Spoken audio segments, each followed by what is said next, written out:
here. Mm-hmm. What are we seeing for differences for a single mother with one child between 2017 and 2018? Well, the change for that taxpayer is a reduction of a little over $1,000 for that taxpayer on their federal tax return. Mm-hmm. And why is that? Well, the biggest difference, or the biggest change, is the increase in the child tax credit from going from $1,000 to $2,000. So that taxpayer is going to see a $1,000 tax benefit. Mm-hmm. So pretty much exclusively in that child tax credit then? Exactly. And so Susan Collins' claim in her article is accurate? That's correct. Gotcha. What about a couple with no children? What are we seeing here? Well, the example that we have here is a couple that is earning $60,000. Again, we're assuming standard deduction for both years, and they're going to see a tax benefit of just over $1,000 also. And the reason that they are saving money is because of the decrease in the tax rates. Okay. Can you explain that? What kind of that specifically that is? Sure. Well, let me back up. Sure. They're going to see a benefit because of the decrease in the tax rates and the increase in the standard deduction. So their taxable income is going from $39,000 in 2017 down to $36,000 in 2018.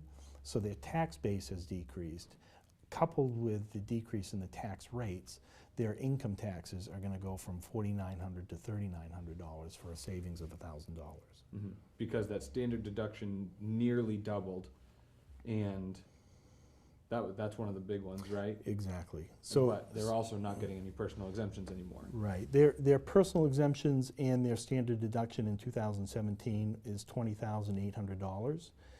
In 2018, it'll be $24,000 for the standard deduction. So they're receiving a benefit there. Mm-hmm. And what about, just as a last example here, the couple with two children? What differences are we seeing from year to year? Well, the biggest difference there again is the fact that the child tax credit is increasing from $1,000 per child to $2,000. So their tax credit for two children will go from $2,000 to $4,000, and that's where they're seeing the biggest tax savings. So their tax savings, net tax savings from one year to the other, is about $2,000. Mm-hmm.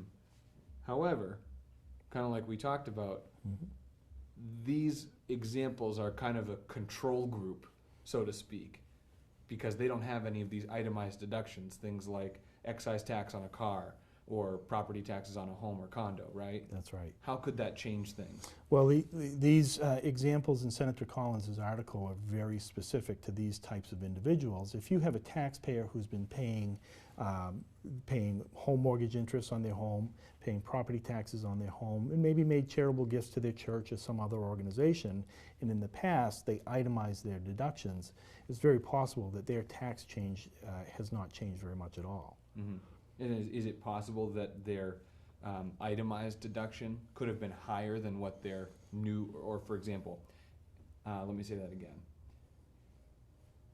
The typical itemized, well, the tax rate's changing, so I guess that's not right either. I was going to say basically, if you knew last year, this is what your number was, but then it could be higher or something like that. Take an example of a taxpayer who itemized their deductions in the past, and those itemized deductions were more than their standard deduction in the past, but coupled with the loss of the personal exemptions, their taxable income is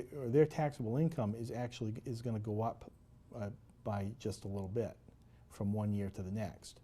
So while their taxable income may go up, the tax rates are going down. So those two kind of offset each other, but you may have a taxpayer whose tax is not going to change at all as a result of all these tax changes. So it's almost a wash. It's almost a wash for a lot of taxpayers. For a lot of the majority? Well, no, I wouldn't say a majority, but for some taxpayers, it's not going to make much of a difference. Gotcha. Okay, that's good to know.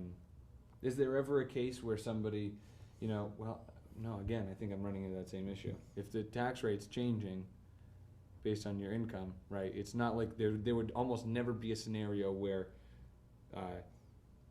because of the double in the standard deduction, Mm-hmm. that you'd be, for example, if I had my total itemized deductions were $30,000 in 2017, and they wouldn't be $30,000 again in 2018, right? It just because of the changes. Right. Okay.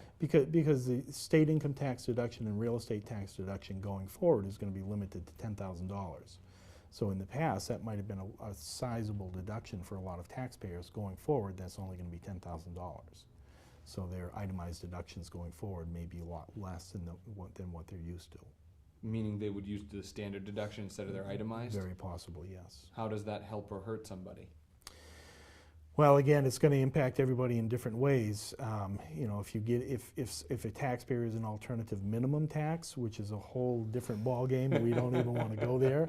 If somebody's an AMT, it may not impact them a whole lot, but other taxpayers it may. Okay.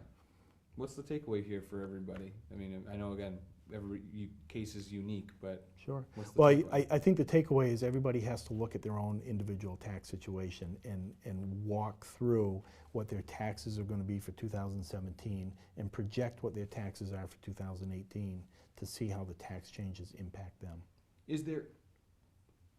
Would it be a common case that, because what we've seen with Susan Collins' examples here are people getting basically big changes, money back, so to speak, from year over year. Yep.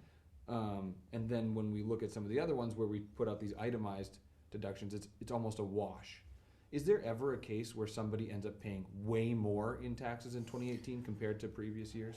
We haven't run those scenarios yet. My expectation is that most people will benefit from the tax changes simply because of the change in the standard deduction for one thing, but also the decrease in tax rates.